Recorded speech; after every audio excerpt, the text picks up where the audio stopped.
Katulad lang nito, mga kababayan, katulad nito, ano yan, Ken? Katulad nito kay Ruina Guanzon. Sinong nakapanood sa interview ni Ruina Guanzon kay Boy Abunda? Mga kababayan, sinong nakapanood kay Ruina Guanzon na interview ni Boy Abunda? Ito po ang sabi ni Ruina Guanzon. Sabi kasi mga kababayan ni Boy Abunda, hindi ka ba natatakot na kasuhan ka ng Malacanang na sinabihan mong adik si BBM, bangag si BBM, at corrupt si BBM, at mastermind sa korupsyon si BBM? So ang sagot ni Ruina Guanzon, mga kababayan, pakinggan nyo Ito sa totoo lang, dito ko napagtanto-tanto na kahit pala edukadong tao, once na masapi sa DDS, naging bobo. Totoo yan. Huwag kayong magalit sa akin, especially kay Ruina Guanzon. No? Dito ko napagtanto-tanto na kapag ka edukado ka, pero nakadikit ka sa mga DDS, magiging bobo ka talaga. Ito Ito. Pakinggan nyo mga kababayan. Bakit nga ba hindi natatakot si Ruina Guanzon kapag kasuhan siya ng Malacanang dahil sa sinabi niyang adik, weak leader, bangag, magnanakaw, kokin-kokin, ganun-ganun daw. So pakinggan natin mga kababayan. Bakit hindi ka dinidemanda ng administrasyon? Ba't niya ako didemanda? Kapag hindi, demanda niyo muna. Bago ako. I will sue me. You sue your sister first. You sue me for telling you you're a cocaine addict. Your sister said that. I'm just quoting her. O sige, you bring me to court for libel. I'll see you there in court. You know, you'll be required to take a hair follicle test. I will ask the court, Your Honor, to prove that I am telling the truth and truth is a defense in libel. I move that the court and order Mr. Marcos Jr. to take a hair follicle test. Ba't ka ako'y susuboy? Hanap ka ba ng oversized shirt? This is the So narinig niyo mga kababayan. Hinamon niya si PBBM. Bago mo ko kasuhan, kasuhan mo muna yung kapatid mo kasi kapatid mo ang nagsabing adik ka. Ngayon, pag dinala mo ko sa korte, kasuhan mo ko ng libel, sasabihin ko sa korte na magpa-hair follicle test ka. Ngayon, si Guanzon, eto na. Pagkakaalam ko, itong si Ruina Guanzon, abogado. Alam naman siguro ni Ruina Guanzon ang procedure at paano ang kalakaran sa pagiging abogado at sa korte. Una, mga kababayan, kung sinabi ni Ruina Guanzon, halimbawa kasuhan siya ni PBBM ng libel kasi sinabihan niyang adik. Ngayon ituturo niya, bago mo ko kasuhan, kasuhan mo muna yung kapatid mo kasi kapatid mo ang nagsabing adik ka. Ngayon, pag kinasuhan mo talaga ako, dalhin ko sa korte yan at sabihin ko sa korte, magpa-hair follicle test ka.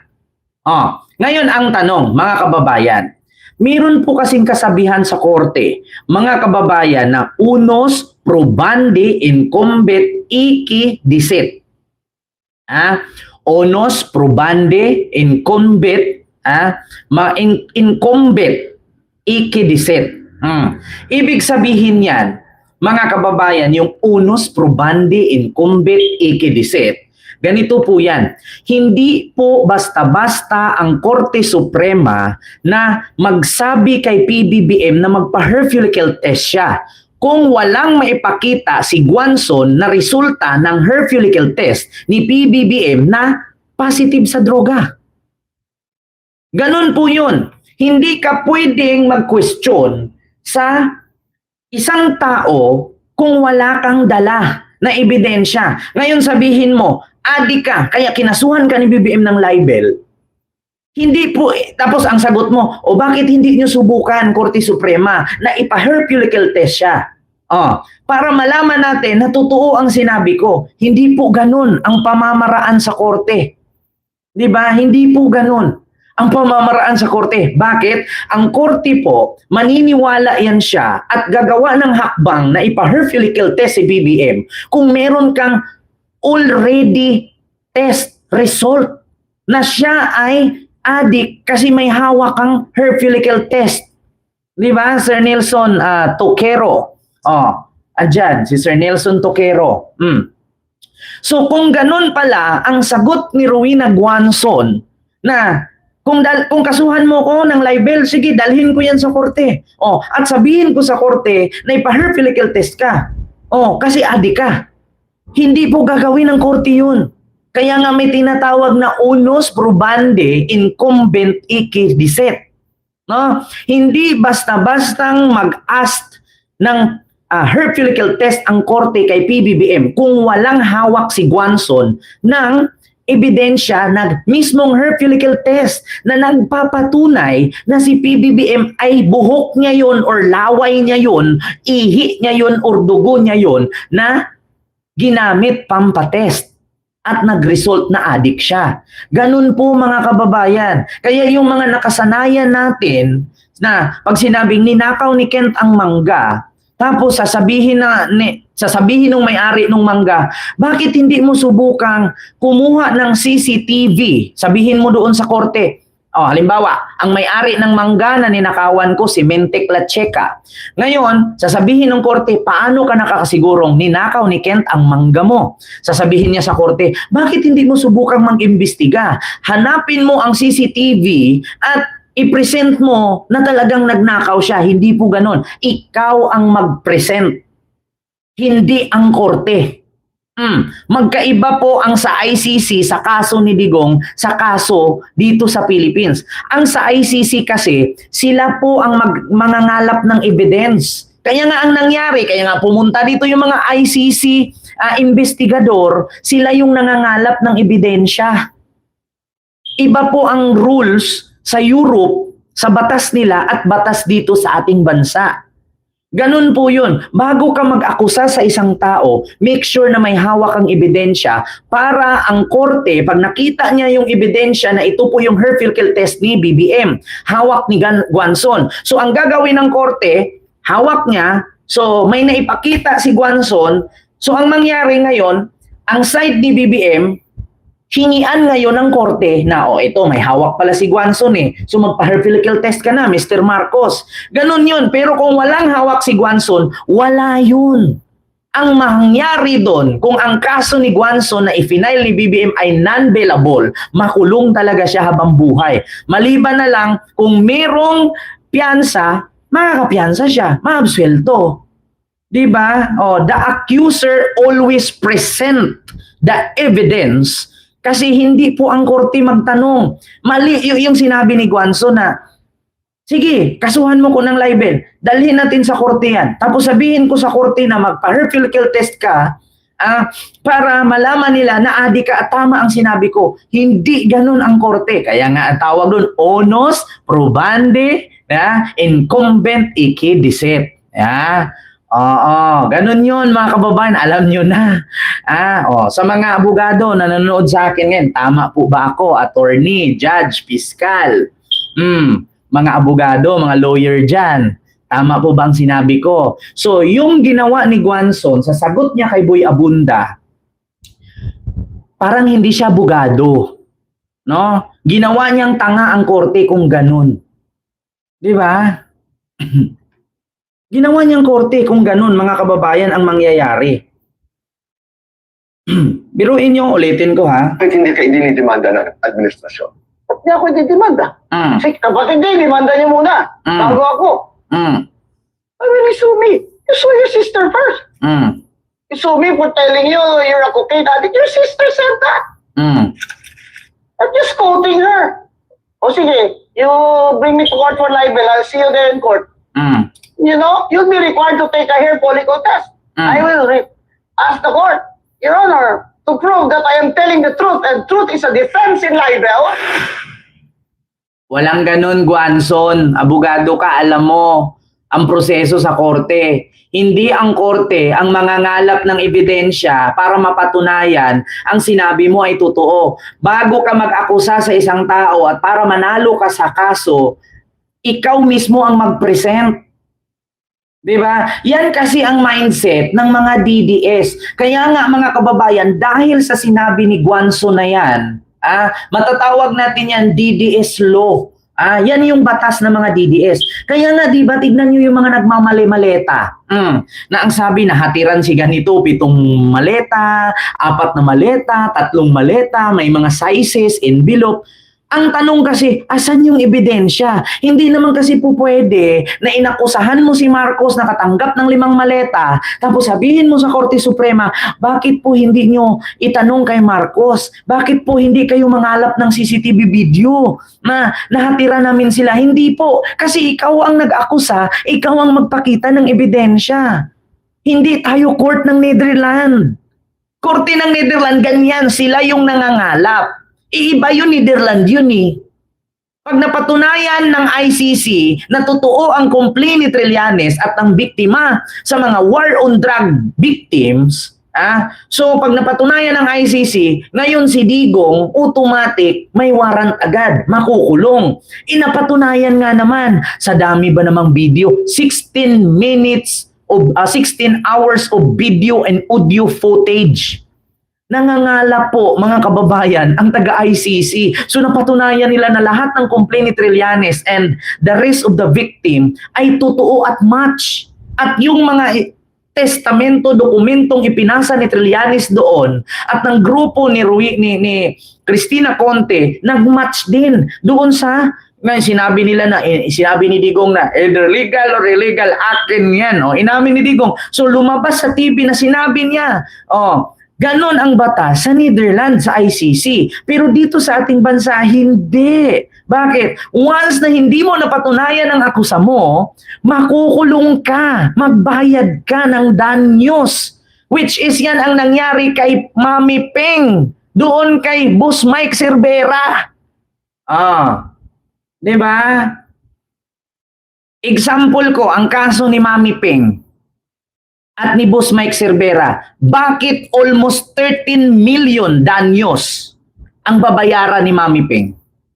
Kasi hindi niya napatunayan yung sinabi niya, yung akusan niya. At hindi po Korte Suprema ang maghahanap ng ebidensya para makalusot si Peng. Hindi po ganun. Walang ganun, Mars. Di ba? Alam nyo na. Mga kababayan, ako isiningit ko lang isiningit ko lang. Which is ganun po ang nangyari kay Mami Peng. Ang bigat po talaga at ang laki. Diyos ko, naku, 13 million.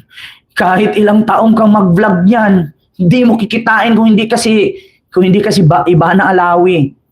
Diba? Ganun yun, mga kababayan. Kaya yung sabi ni Rowena Guanzon, bago mo ko kasuhan mo muna yung kapatid mo kasi siya ang nagsabi niyan. Paano kung walang maipresent si Aimee, dalawa kayong makukulong? Yan ang sakit kasi sa mga DDS. Narinig nila kay Poncio Pilato, narinig nila kay Maria, kay Juan, kay Pedro at kay Pablo, paniniwalaan na nila. Bakit? Halimbawa ngayon, sinabi ni Guanzon, adik daw si BBM, sabi ni Aimee. Ngayon, pag tinanong ng korte, asan yung ebidensya mo, Aimee? Walang may pakita si Aimee. O di patay na si Guanzon. Kulong na din siya. Diba? Yan ang sakit ng mga DDS. Katulad niyan, sinabi nung Marines, hinatira nila ng 7 maleta si Mark Villar, hinatira ng 2 maleta si Lorin Ligarda, hinatira nila si Chis Escudero, tapos sabi agad ni Baligod, totoo po yan, sinabi ng mga Marines. Ngayon, pag tinanong ng Korte Suprema dyan, asaan po yung ebidensya ng mga Marines, Attorney Baligod? Sinabi lang nila patay si Baligod. Dikit. Diba? Ganun po yun, mga kababayan. Ang tawag po doon, onus probandi incumbent ike dicet. Pasensya na sa pagbigkas ko mga kababayan, kaya hindi naman ako Latino Hindi naman ako Latino. So ganun talaga yun. Diba? Narinig nyo si Jinky Luistro, mga kababayan? Narinig nyo, si Jinky Luistro, onus probande, ganyan, incumbent, ike dicet. May mga ganyan-ganyan siya, di ba? Omnibus, may mga orasyon, parang mga ganun Latino, ng mga salita, ganun yun, ang ibig sabihin, mga kababayan. So kung ang rason ni Guanzon, ay ganun, so if wala siyang evidence, the court will not ask BBM to take her physical test. Need niya muna mag-present ng evidence. Ganun yun. Inakusahan niya na adik kasi narinig niya galing kay Amy. Ngayon, pag hinanapan si Amy ng ebidensya ng korte, walang may pakita, ituturo ni Guanzon. Magpa-her physical test siya para malaman natin. Pag nag-positive siya, tama ako. Pag nag-negative siya, kulong ako. Ganon? Ginawa mong tanga yung korte. Eh di ba abogado siya? Bakit hindi niya alam yan? Di ba? Ay, Diyos ko. Ganun yun, mga kababayan. So ngayon, naintindihan nyo na, mga kababayan, kung gaano katanga yung mga DDS. Hindi kasi nila alam yung rule of court, rule of law. Na hindi ganun. Na porkit sinabi mo may 10 maletang hinatid, adik si BBM, nag-cocaine si BBM kasi narinig mo kay Amy, narinig mo sa 18 Marines, ay tama na sila. Hindi po. Kaya nga may kasabihan think before you click. Kasi once na na-type mo na yan, tapos pinindot mo yung okay, patay ka diha. Ganun yun. So alam nyo na mga kababayan, intindihan nyo na po. Kaya iwasan natin mga kababayan yung mga ganyang kasi mahirap na. Kaya sa mga hindi DDS yung mga kakamping, loyalista at yung mga undecided, wag po kayong gumaya sa mga DDS na narinig nila na nakatanggap ng maleta si ganon, sasabihin agad nila, nakatanggap din to ng maleta. Eh paano kung bigla kayong kasuhan ng mga taong inakusahan yung nakatanggap ng maleta, di nga kayo ngayon. Ito yung sakit ng mga DDS di ba? Bakit? Kapag ka nagyaw-yaw yan sila sa social media, tapos nakita ng NBI, tapos ngayon ipatawag sila sa NBI, ang sasabihin nila, narinig ko galing kay ganon, narinig ko galing kay ganyan. Nangyari na yan kay Jack Argota. Nakita nyo yung bingot na vlogger ng DDS?